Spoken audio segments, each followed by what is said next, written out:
Empirical process control.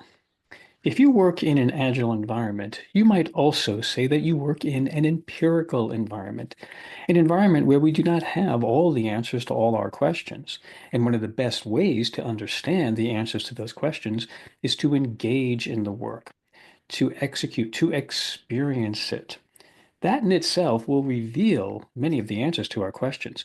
Little different from a more defined or theoretical or traditional environment where we are expected to have all the details understood at the beginning, sometimes over very long periods of time for delivery, and still expected to have a high degree of confidence that we will deliver on time, on budget, with all expected features. Many of us in that agile or empirical environment understand that might not be the best way for us to proceed. So, if we don't have all the answers, how do you maintain control in an empirical environment? Well, we have three pillars to help us, and you need all three of these pillars to support that empirical model. One of the pillars is inspection. We expect there will be frequent and ongoing inspections. Okay, but what are we going to be inspecting? We're going to be inspecting the product. We're going to be inspecting the people and the work environment that they're involved in. We'll be inspecting the process that we're using. And we'll be inspecting the progress that we're making. Now, fortunately for us in the Scrum framework, we have these built-in inspection points. We have the sprint review where we are inspecting the product. We have the retrospective where we are primarily inspecting people and process. We have the daily scrum where we're inspecting our progress towards the sprint goal. Tightly connected with that, we have the next pillar of adaptation or change.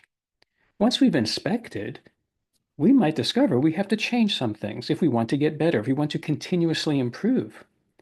And for some of us, adapting may be more challenging. This is connected with the idea of self-organizing and self-managing teams. How much freedom does your team have to make changes, adaptations, based on what they have inspected? For some of us, we might need to get permission to make certain changes. For some, we might be connected with other teams, and if we make this change, it could impact them. So it could require some negotiation. And many of us know that there are some adaptations that you will just be told you are not allowed to make. But we at least have the opportunity to identify and discuss. And this is connected with the third pillar of transparency. Similar words, visibility, openness. Transparency has to do, of course, with frequent and open communication. We are clearly expressing what the situation is, what our needs are, how we feel about the environment. I think there's something more beyond that interpersonal communication transparency. Data, metrics. What are you measuring? If you have an environment where you're trying to understand some of the detail of that environment, gain more insight, you might find that some of the best ways to do that is to collect data. Now, we want to be careful with metrics because we don't want our metrics to be so heavy-handed that they disrupt the team's ability to actually work and deliver.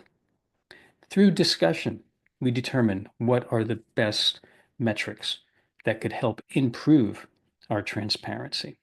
Now, if you can embrace not only the practices associated with these three pillars, but also the spirit behind them, you will find that your ability to move through an empirical environment will go a lot smoother.